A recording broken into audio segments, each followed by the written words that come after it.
إن الحمد لله نحمده ونستعينه ونستغفره ونعوذ بالله من شرور أنفسنا ومن سيئات أعمالنا من يهده الله فلا مضل له ومن يضلل فلا هادي له أشهد أن لا إله إلا الله وحده لا شريك له وأشهد أن محمدا عبده ورسوله. Ikhwan fillah, azakumullah, bahwa Nabi bersabda sallallahu alaihi wasallam dalam hadis yang diriwayatkan oleh Imam At-Tirmidzi, bahwa Nabi bersabda, inna idzamal jazaa ma'idzamal bala wa inna Allah ta'ala idza habba qauman ibtalahum faman radiya falahu ridha wa man sakhita falahu sakhat. Hadis ini hasan, diriwayatkan oleh Imam At-Tirmidzi. Sesungguhnya besarnya ganjaran tergantung besarnya musibah. Sesungguhnya Allah apabila mencintai satu kaum, Allah akan uji mereka. Barang siapa yang redho, Allah akan redho. Barang siapa yang murka, maka Allah akan murka. Kan tingkatan itu ketika orang dapat cobaan, ujian, musibah, yang paling rendah. Paling rendah itu apa? Dia murka. Paling rendah itu dia murka. Murka. Kalau orang yang murka, Allah juga murka kepada dia. Dia marah dengan takdir Allah. Sakit dia marah. Anaknya meninggal, adiknya meninggal, dia marah kepada Allah. Allah juga marah kepada dia. Man radhiya falahu ridha wa man sakhita falahu sakhat. Barang siapa yang ridha, Allah ridha. Barang siapa yang murka, ini yang paling rendah, murka. Yang kedua, sabar. Tingkatan yang kedua di atasnya yang diperintahkan oleh Allah yaitu sabar. Tingkatan yang lebih tinggi lagi ridha. Tingkatan yang lebih tinggi lagi yaitu syukur. Oke, sabar ini penting. Ini merupakan kewajiban seorang mukmin harus sabar terhadap takdir-takdir Allah yang pahit.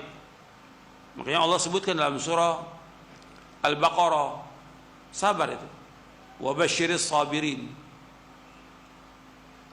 وبشر الصابرين الذين إذا أصابتهم مصيبة قالوا إنا لله وإنا إليه راجعون أولئك عليهم صلوات من ربهم ورحمة وأولئك هم المهتدون. Dan sampaikanlah kabar gembira kepada orang-orang yang sabar, yaitu orang-orang yang apabila ditimpa musibah mereka berkata inna lillahi wa inna ilaihi raji'un. Sesungguhnya kami ini milik Allah dan kepada Allah kami akan kembali. Mereka itulah orang-orang yang memperoleh ampunan dan rahmat dari Allah, dan mereka itulah orang-orang yang mendapatkan petunjuk. Dikatakan oleh Umar bin Khattab radhiyallahu anhu, wajadna khaira 'aishina bis sabr. Wajadna khaira 'aishina bis sabr. Kami mendapati kebaikan kehidupan kami ini dengan sabar. Dibawakan oleh Ibnu Qayyim dalam kitabnya Uddatus Sabirin.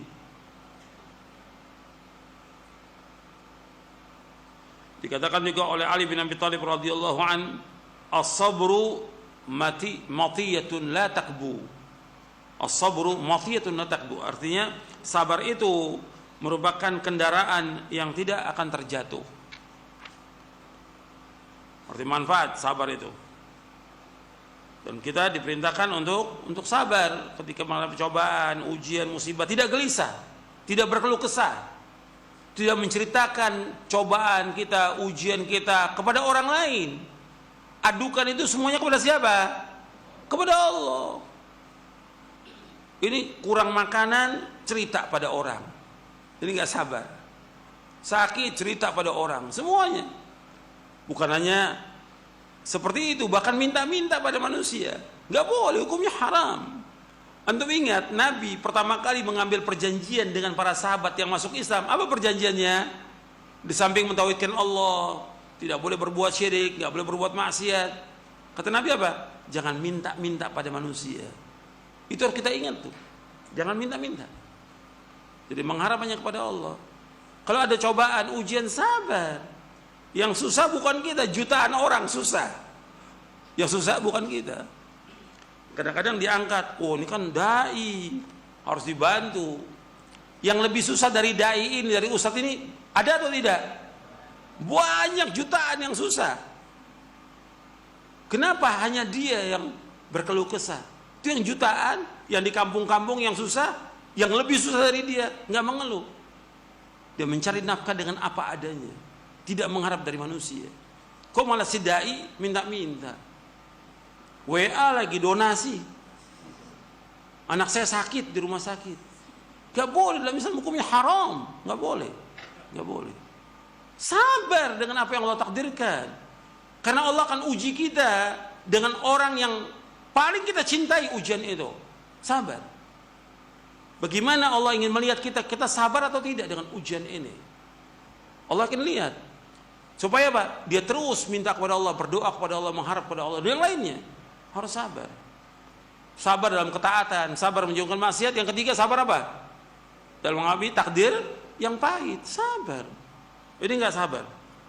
Ya, berkeluh kesah dan mengharap pada manusia. Jadi, orang mukmin yang mengimani qada dan qadar itu, dia akan ridho terhadap apa yang Allah sudah takdirkan.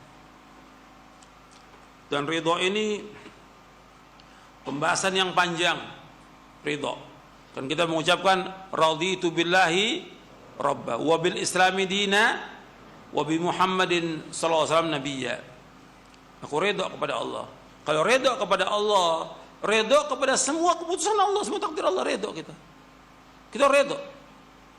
Ridho ketika kita mentauhidkan rububiyahnya Allah, uluhiyahnya Allah, asma wa sifat, kita ridho. Kita ridho dengan semua yang Allah takdirkan, dengan semua yang Allah tetapkan, ridho. Ridho dengan agama Islam ini, semua agama Islam kita wajib untuk melaksanakannya. Artinya semua agama Islam ini mudah, tidak sulit. Kita ridho dengan Islam ini, dan ridho kepada Nabi Muhammad SAW dengan kita ittiba, mencintai beliau, ini wajib, dan kita ittiba kepada beliau sallallahu alaihi wasallam. Makanya orang yang merasakan manisnya iman siapa? Orang yang redha kepada Allah. Dalam hadis yang sahih, dzaqa ta'mal iman man radiya billahi rabba wa bil islami dina wa bi Muhammadin sallallahu alaihi wasallam nabiyya. Dzaqa ta'mal iman, kata Rasulullah. Dia merasakan manisnya iman. Antum merasakan tuh. Kalau kita redha dengan apa yang Allah takdirkan, itu akan terasa nikmatnya iman itu, manisnya iman. Al-Imam Ibnu Qayyim membahas tentang keutamaan redha itu kurang lebih ada 50 redha itu di dalam kitabnya Madarijus Salikin di juz yang kedua. 50.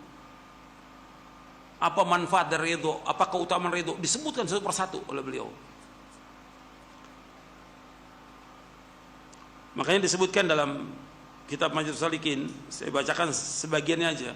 Kata Imam Ibnu Qayyim rahimahullah, man mala'a qalbahu min ar-ridha bil qadari mala'a Allahu sadrahu ghinan wa amnan wa qana'atan wa farraga qalbahu li mahabbatihi wal inaba ilaihi wat tawakkul alaihi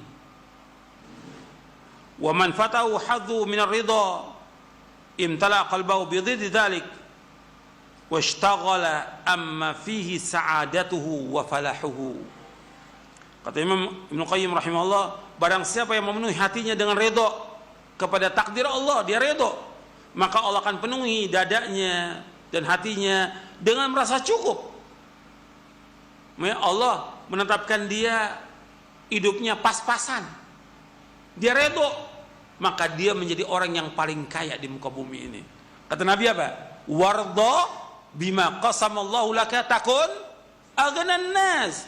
Redholah dengan apa yang Allah berikan kepada kamu, kamu jadi orang yang paling kaya di muka bumi. Kita punya beras cuma 1 gelas. Cuma 1 gelas. Kita bisa masak hari itu untuk makan dengan istri sama anak, cukup. Kita redho, maka Allah akan penuhi hati kita dengan kecukupan. Makanya Nabi bersabda, qad aflaha man aslama wa ruziqa kafafan wa qanna'ahu Allah bima ata. Kata Nabi SAW, sungguh berbahagia siapa orang Islam. Qad aflaha man aslama wa ruziqa, dia diberikan rezeki cukup, pas-pasan, dan dia qanaah dengan apa yang Allah berikan. Maka Allah cukupi dia dengan kekayaan. Wa amnan, dan juga merasa aman dia. Orang kalau dia redha dengan takdir Allah, aman dia, tidak ketakutan. Enggak seperti sekarang, semua takut. Orang beriman tidak. Allah sudah takdirkan, enggak akan menimpa kita kecuali apa? Yang Allah sudah takdirkan buat tenang. Dia keluar rumah tenang, dia berangkat ke masjid tenang, di masjid juga tenang. Ini enggak ada ketenangan. Karena apa? Karena dia tidak meyakini dengan takdir Allah itu.